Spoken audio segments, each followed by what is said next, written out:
Video को।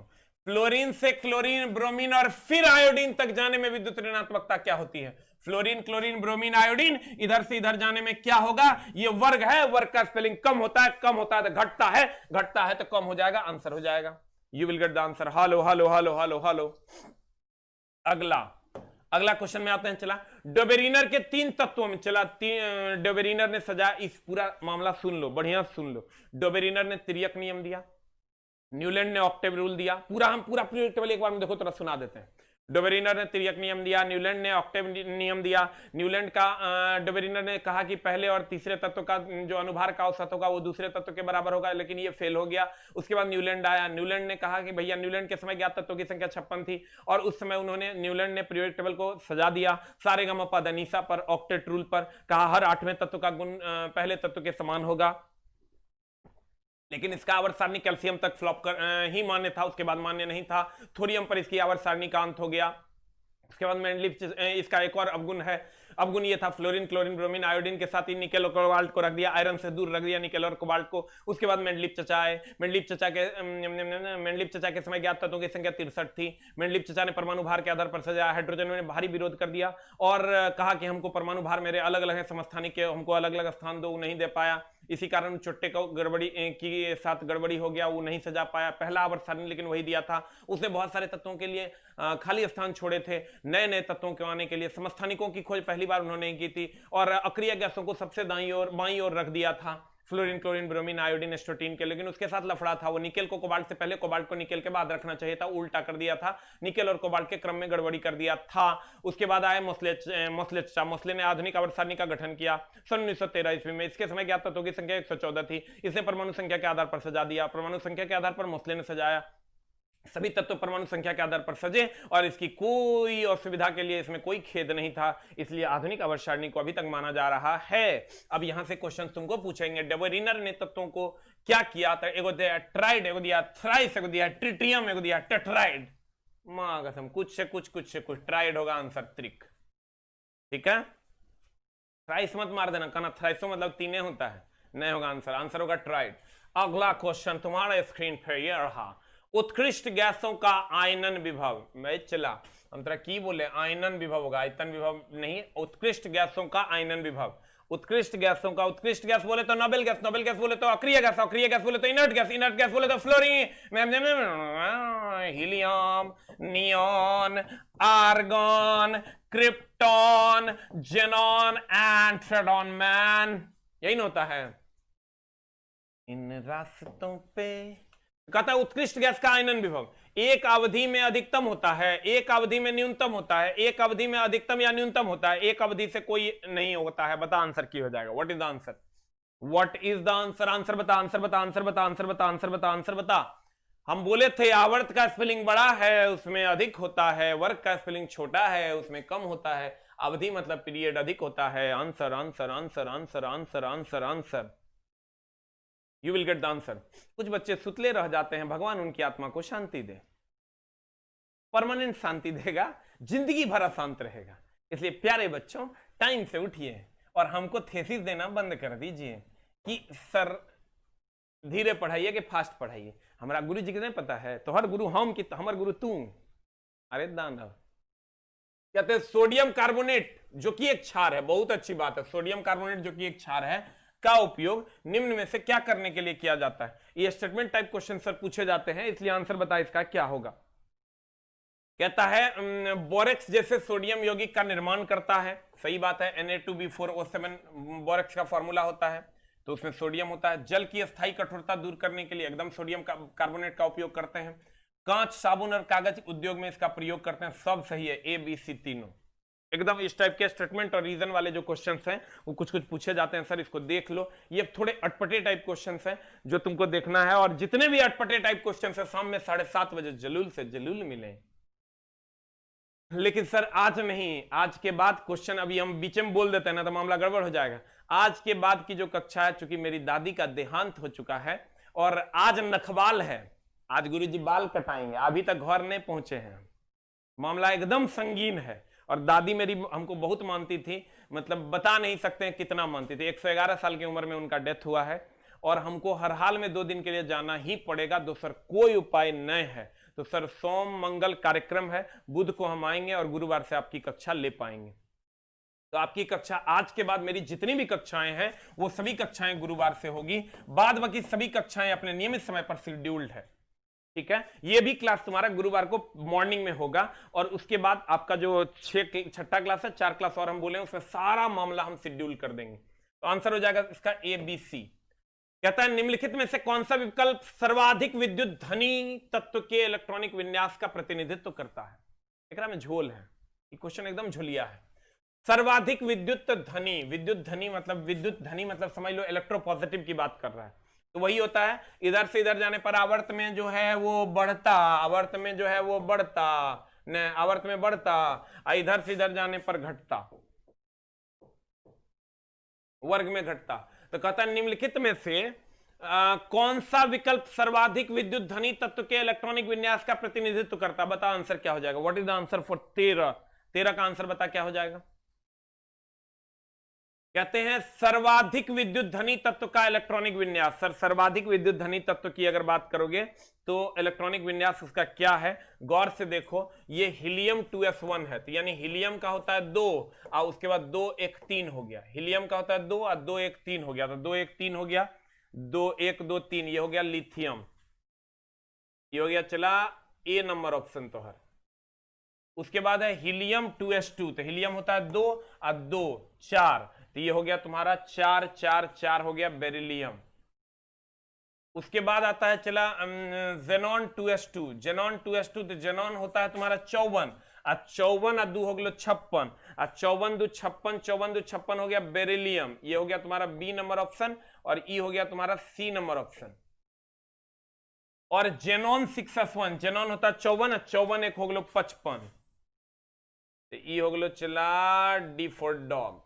अब तोरा बता आंसर की होगा। What is the answer. D तो मार रहा है लेकिन बुझा रहा है काय होगा डी। कहता है निम्नलिखित में से कौन सा विकल्प सर्वाधिक विद्युत धनी तत्व के इलेक्ट्रॉनिक विन्यास का प्रतिनिधित्व करता है। हमको यह पता है कि सबसे ज्यादा जब इधर से इधर जाते हैं तो बढ़ता है। अगर ये मान लो 10 होगा तो ये 11 होगा, इधर से इधर जाने पर घटता है तो ये 9 8 7 6 हो जाएगा, और इधर से इधर जब 11 होगा तो ये इधर आएगा तो इधर भी घटेगा, लेकिन इससे ज्यादा बढ़ेगा यानी ये 7 हो जाएगा, क्योंकि इधर से इधर जाने पर बढ़ता भी ना है, इधर से इधर जाने पर घटेगा। मान लो 11 है तो ये घटते घटते उतना तो घटेगा नहीं कि 6 से ज्यादा हो, क्योंकि इधर से इधर जाने पर बढ़ता है। अब सबसे ज्यादा देखो किसका है, सबसे ज्यादा आंसर हो जाएगा बी फॉर बॉल। आंसर इसका गलत है, ठीक कर लेना, डी नहीं होगा, आंसर होगा B for ball. B for ball हो जाएगा। Very good very good very good very good. Answer देख लो क्या है, 13 का आंसर देख लो, आंसर ठीक कर लेना। 13 का आंसर होगा बी फॉर बॉल। देख लो इधर से इधर जाने पर बढ़ता तो 10 से 11, इधर से इधर जाने पर घटता तो मान लो 6 है, लेकिन इधर से इधर जाने पर बढ़ता तो फिर 6 है तो 7 हो जाएगा। सबसे ज्यादा किसका हो गया 11 का, बी फॉर बॉल। अगला अगला अगला अगला सब उसी से ये क्वेश्चन आता है सर, इसीलिए हम 8 तुमको लिखा दिए हैं। अगला निम्नलिखित में से कौन सा यौगिक डबल बॉन्ड, एकदम एकरा से तोरा एकर खानदान से 50 गो क्वेश्चन पूछा है। तुम एक फॉर्मूला एकदम याद रखो। एल्केन का फॉर्मूला है CnH2n, CnH2n +2। एल्कीन का फॉर्मूला है CnH2n, और एल्काइन का फॉर्मूला है CnH2n -2। एल्केन का फॉर्मूला CnH2n +2, एल्कीन का फॉर्मूला CnH2n, एल्काइन का फॉर्मूला CnH2n -2 लिखा। अब देखो एल्केन का होता है ANE सिंगल बॉन्ड, एल्कीन का होता है ENE डबल बॉन्ड, एल्काइन का होता है YNE ट्रिपल बॉन्ड। अब बता क्या हो जाएगा। कहता है निम्नलिखित में से कौन सा यौगिक डबल बॉन्ड, डबल बॉन्ड हो जाएगा मतलब एल्कीन हो जाएगा। एल्कीन मतलब ENE से अंत होगा, ENE से अंत होगा। देखो कौन सा है, प्रोपाइन है, प्रोपीन है, प्रोपेनॉल है, प्रोपेन है, तो आंसर प्रोपीन हो जाएगा क्योंकि ENE से अंत होगा। आंसर इसके खानदान से चला कम से कम 50 को क्वेश्चन पूछा है। Alkane alkene alkyne, alkane alkene alkyne, alkane होता है सिंगल बॉन्ड, एल्कीन होता है डबल बॉन्ड, एल्काइन होता है ट्रिपल बॉन्ड। एल्केन का फॉर्मूला CnH2n +2, उससे 2 घटेगा तो ये आ जाएगा, उससे 2 घटेगा तो ये आ जाएगा। You will get the answer. अगला सवाल सेम सवाल है। नीचे दिए गए IUPAC नामों में से कौन सा अलग है उसका चयन कीजिए। तो सर कौन सा अलग है, तुम ये खाली इसको ऐसे बनाना चला कि देखना कौन सा मामला फॉलो कर रहा है। तुम देखना OH OH के साथ तो नहीं हो सकता, ये तो एकदम सेम है। तुम ये देखो कि 2 दूनी 4 1 5 है, 4 दूनी 8 1 9 है, 3 दूनी 6 1 7 तो नहीं है, 1 1 कान 1 1 दूनी 2 1 3 तो है। तुम देखो सेम ट्रेंड को कौन फॉलो नहीं कर रहा है वो आंसर हो जाएगा। देखो कैसे, फॉर्मूला तुमको नहीं भी याद है, OH सेम है। तुम देखो 4 दूनी 8 1 9, 2 दूनी 4 1 5, 1 1 कान 1 1 दूनी 2 1 3, 3 दूनी 6 1 7 होना चाहिए, फॉलो नहीं कर रहा आंसर। देखो अलग कर रहा है ना, ये फॉर्मूला हमको नहीं पता है। तुम क्या करो, 4 दूनी 8 1 9, 2 दूनी 4 1 5, 1 दूनी 2 1 3, 3 दूनी 6 1 7, नहीं फॉलो कर रहा है आंसर। इस टाइप के सवाल एकदम पूछे जा रहे हैं, मामला एकदम टाइट है। अगला क्वेश्चन, निम्नलिखित को मिलान करें। इस टाइप का मिलान करने वाला जो मामला है ना, ये खूब पूछा जाता है। बता इसका आंसर क्या होगा, व्हाट इज द आंसर। पदार्थ का परमाणु सिद्धांत। सर ये तो जैसे ही देखेगा ना बच्चा, जैसे ही देखेगा, देखो एक का C है, एक का C है, और यहां एक का B है, एक का A है, तो ये तुम जान लो कि यही दोनों में से कोई एक आंसर होगा। ये दोनों आंसर नहीं होगा, ये आंसर नहीं होगा, ये भी आंसर नहीं होगा। अब एक का C है, ये फिक्स है, इसका मतलब एक का C ये फिक्स है। अब जब यहां आते हो चला, तो इसमें भी देखो तुम 2 का A है, 2 का A है, तो 2 का A भी फिक्स है। पोटेशियम सल्फेट यौगिक है, ये भी फिक्स है। इसका मतलब पोटेशियम सल्फेट यौगिक है, ये भी, इसमें भी, इसमें भी। इसमें आओगे 3 का D और 3 का A है, तो देख लो ये डिसाइड कर पाते हो कि नहीं। 3 का सोडियम का फॉर्मूला Na है, तो मार दो ना आंसर, इतना का सोचना है। सोडियम का 3 का D आंसर। सर कोशिश करना जो तुम जानते हो उससे आंसर निकल पाता है कि नहीं। अगर उससे आंसर नहीं निकल पाता है तभी क्वेश्चन नहीं बनेगा। अगर तुम 4 में से 1 2 भी जानते हो तुम्हारा काम हो जाएगा। हो गया। अगला, कोई एक जानते हो सर, एनालाइज करके बनाओगे तभी सवाल बनेगा। डिंब के साथ शुक्राणु का निषेचन बताओ कहां होता है। फेलोपियन ट्यूब में। फेलोपियन ट्यूब से खूब क्वेश्चन पूछ रहा है। शुक्राणु का जो निषेचन होता है वो फेलोपियन ट्यूब में होता है। वेरी वेरी इंपॉर्टेंट, ये जो ट्यूब है इसी में शुक्राणुओं का निषेचन होता है। खूब पूछता है, ये फेलोपियन ट्यूब घिना घिना के पूछा है, इसलिए सर इसको एकदम ध्यान में रखेगा और कोशिश करेगा कि रिप्रोडक्टिव सिस्टम को जरूर पढ़ के जाए। सिंगेमी क्या कहलाता है सर? एक शुक्राणु और एक अंडाणु का संयुग्मन। ये 5 से 6 बारी क्वेश्चन पूछा है। सिंगेमी कुछ नहीं है, एक अंडाणु और एक शुक्राणु जब आपस में मिलते हैं तो सिंगेमी का निर्माण करता है, उसी को हम सिंगेमी कहते हैं। सिंगेमी इनिशियल प्रोडक्ट ऑफ भ्रूण है। एक शुक्राणु और एक अंडाणु जब मिलता है तो उसे हम सिंगेमी कहते हैं। अगला, उस उम्र का नाम बताइए जिसके दौरान मानव पुरुषों और महिलाओं में के प्रजनन अंग कार्यात्मक हो जाते हैं, गोनाड्स युग्मकों और सेक्स हार्मोन्स का उत्पादन शुरू कर देते हैं और मानव यौन के प्रति परिपक्व हो जाता है, उसे हम किशोरावस्था कहते हैं। पूरा लंबा चौड़ा छोड़ दिया है, अब मामला जवानी का है, बाकी कुछ नहीं है। तो आंसर हो जाएगा तुम्हारा किशोरावस्था। यौन प्रजनन तो होगा नहीं, यौन प्रजनन नहीं होता है, गर्भ में प्रजनन होता है, और निषेचन जनन भी नहीं होगा। आंसर। रसायन के लिए गणना की इकाई, यहां सर क्वेश्चन एकदम सिंपल है। रसायन विज्ञान में गणना की इकाई मोल है। ये मोल 7वां एसआई मात्रक है। मोल कैवा एसआई मात्रक है चला? 7वां एसआई मात्रक है। दिल करे ना चला तो एक बार मोल का न्यूमेरिकल जरूर देख के चल जाना। और सर ग्रुप डी वगैरह में तो फिक्स है, ग्रुप डी का सिलेबस सर एकदम एनालाइज्ड है। इसमें तो चूंकि 15 क्वेश्चन रहना है एनटीपीसी में, इसलिए सर इसमें न्यूमेरिकल्स पूछे जाने की संभावना कम है। लेकिन सर जो न्यूमेरिकल जितना हम बता रहे हैं वो फिक्स है, पूछेगा तो वहीं से पूछना चाहिए, और नहीं तो सर पूरा न्यूमेरिकल का प्लेलिस्ट दिया हुआ है उसको पढ़िए, बाद में हमको गाली देने से कुछ नहीं होगा, क्योंकि हम आनी मुनी हम नहीं जानी की पूछेगा। हम तोरा पढ़ाइए नहीं रहे, डांस तो हम कर नहीं रहे, नहीं तो बाद में तू को क्वेश्चन नहीं लड़ता है लड़का सर याद गरिया देगा। एसके जा, अरे दानव एसके जा की कर रहा है, तोरा नाच सिखा रहा है, कदुआ कैसे रोकते हैं, इसलिए बढ़िया से पढ़। तो सर रसायन विज्ञान में इकाई है मोल। अणु, अणु यौगिक का सूक्ष्मतम कण, अणु से तो खूब क्वेश्चन पूछता है। यौगिक का सूक्ष्मतम कण, यौगिक का सूक्ष्मतम कण अणु है, यौगिक का सूक्ष्मतम कण अणु है। एनोड की अगर हम बात करें, ये पॉजिटिव होता है, ऋणायन होता है तो कैथोड हो जाता है, ऋणायन होता है तो कैथोड हो जाता है, ऋणायन होता है तो कैथोड हो जाता है, एनोड होता है तो पॉजिटिव होता है।